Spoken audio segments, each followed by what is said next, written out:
What is up, YouTube? So I've been sitting on this review for far too long now.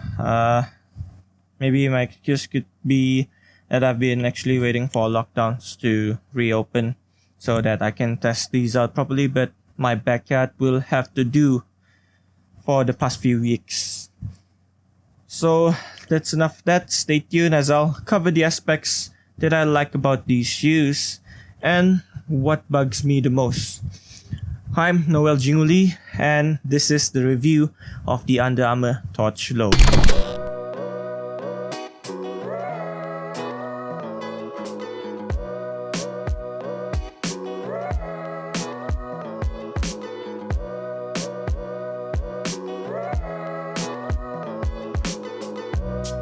So the Under Armour Torch Low is a budget option from the American brand. And yes, this is a basketball shoe, but you can also use this for casual use if you like how it looks, or you can use it for training in the gym whatsoever. So it's up to you. It was released in late 2018. I believe it's now a year and a half old. I'm not sure if there are any other outlets that still carry these, but my local Sports Direct did, and I got curious on how these would actually perform. So you can still pick these up on Amazon though. The initial retail price is around 350 ringgit, which is just under $80 I guess. But I did pick this up on discount. So that's it for the background. Let's get started with what I liked about these shoes.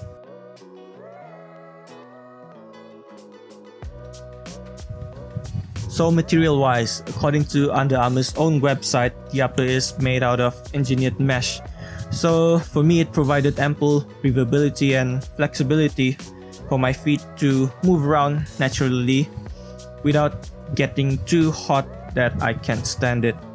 Even after my long hours of testing, I didn't feel that it was as hot as some shoes would get, especially leather shoes. However, the mesh only covers the toe box and the tongue. The rest of the upper doesn't have a specific name by Under Armour, but it is a fabric. It doesn't stretch too much, but after some breaking in, you do feel a little bit comfy in it. Honestly, it's a bit difficult for me to explain how it feels like in hand and on feet. But in hand, it's really soft to the touch, yet it's firm enough to actually support your lateral movements. But if you're thinking that means it's stiff, no, it's not stiff. It's just like fabric. You can move it around here and there, but it just won't stretch, and then it really contains your feet nicely. Apart from that, overall it feels comfortable on feet, but I do have a few issues on it regarding how it actually fit during my break-in, which I'll cover in the next part. Alright, fit wise, I went through the size when I bought these and it fits perfectly lengthwise. Width wise, because I do have wider fit, it kind of fit too snug in the beginning. It didn't bother me too much because I do like my shoes to fit tighter. But during my break-in, I did feel some pressure near my pinky toe.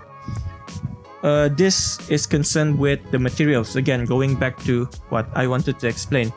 Because the mesh and the fabric has actually different thicknesses. So when it got stitched up, it actually provided some pressure points just on the lateral side near my pinky toe. But I didn't feel too much discomfort though, only a bit, and then it was only during break-in time. After that, it felt really comfortable. I didn't experience any blisters or I didn't get injured from that. So from that, you just need to keep in mind, especially if you have wider feet, that breaking these in would actually feel a little minor discomfort. If you do like a little more room in your shoes, especially in the toe box or for the width, I do suggest you guys go have a size up. Apart from that, for me, fit is just fine. Alright, support. If you guys are worried because these are the low-cut version of the shoes, I'm gonna tell you first and foremost that you shouldn't worry about it. The materials of the upper, especially the medial and the lateral side, as I said, is firm enough and doesn't stretch too much, so it supports your feet nicely. Because of those aspects of the materials, your feet would actually get good support and your ankles won't easily get rolled. The lacing system also provided a good job containing my feet because it actually hugged my foot perfectly. However, the laces could be a little longer though. Again, the misconception of low-cut shoes providing minimal support is just that, misconception. For me, the important thing is how the material and the lacing system actually fits and contains your feet, and that's how a shoe actually provides the support for you. Another plus would be the traditional outrigger, the extra rubber material from the outsole. For this shoe, it doesn't actually have that traditional outrigger. Instead, it has a wide base and then the base is actually flat. That substitutes the traditional outrigger. And for me, it's a modern touch to it also. Because of the wideness of the base, you won't easily roll your ankles. But if you're still worried, there is also a high-cut version of the shoe that you can check out. Moving on to the cushion. The cushion for me leans more towards a firm and bouncy ride. Court feel is the focus on this shoe, and that is what it gives you. Don't get me wrong, it still protects you from your hard landings, but your feet don't sink in too much as compared to much softer cushion like Boost, for example. Okay, some aspects or tech specs of the shoe actually give you a placebo effect. For example, if the shoes are actually really light, you'll actually think that you're running faster in it. If it's really bulky, you'll actually think that it protects you much better. For these, the cushioning system makes you feel like you're running faster. An explanation for that would be the response of the cushion. Because it does focus more on court feel, you get that responsiveness from the cushion based on your movements. I can say it honestly feels like Boost cushion from Adidas, but a bit firmer to the touch when you actually try to squeeze the cushion. On feet, it feels almost the same. Maybe just more or less a firmer feel on feet. If you're wondering what the cushion is called, it's actually Micro G. For those of you who don't know, Micro G used to be the flagship cushion for Under Armour. And it's weird for me that they don't actually put any branding of Micro G anywhere in the shoe. I only found out that it was Micro G during my research of the shoe. Anyway, overall, the cushion is very, very good.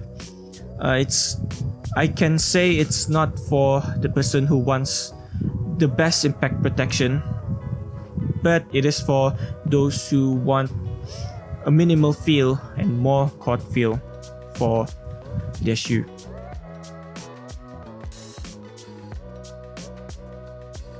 Okay, the last bit is what bugs me a little. It's the traction. Just a disclaimer, I play on outdoor courts because I tested these out in my backyard. I tested them on two types of floors, a rougher type of surface and a smoother type of surface. Okay, so during my testing on rougher surfaces, these actually feel really good. The traction grips very well. For the smooth surfaces, that's what really bugs me. And first, before I explain too much on why it bugs me, the traction is full-length herringbone. Again, it provides ample amount of grip for any direction you're moving towards. You also stop very well. The pattern is a bit too tight though, so if you're playing outdoors especially, small pebbles would get stuck in between that pattern. Another thing is how dust easily sticks to the rubber compound. If you're playing on cords that have minor dust, a few wipes here and there or a play or two would do a good job for solving that issue. But if you do play on cords that are too dusty, or again cords that are too smooth, this don't do a good job in helping you grip to the floor. Of course, not all of us are actually playing on these types of floor, but if you are, just keep that in mind. For me personally, I believe that traction is the most important thing of a shoe, let alone performance shoe. So if I still slip and slide from my performance or during playing time, I would be very turned off by it. Apart from the complaint that I have, which is based on a specific situation of your court, I think these traction hold up really nicely.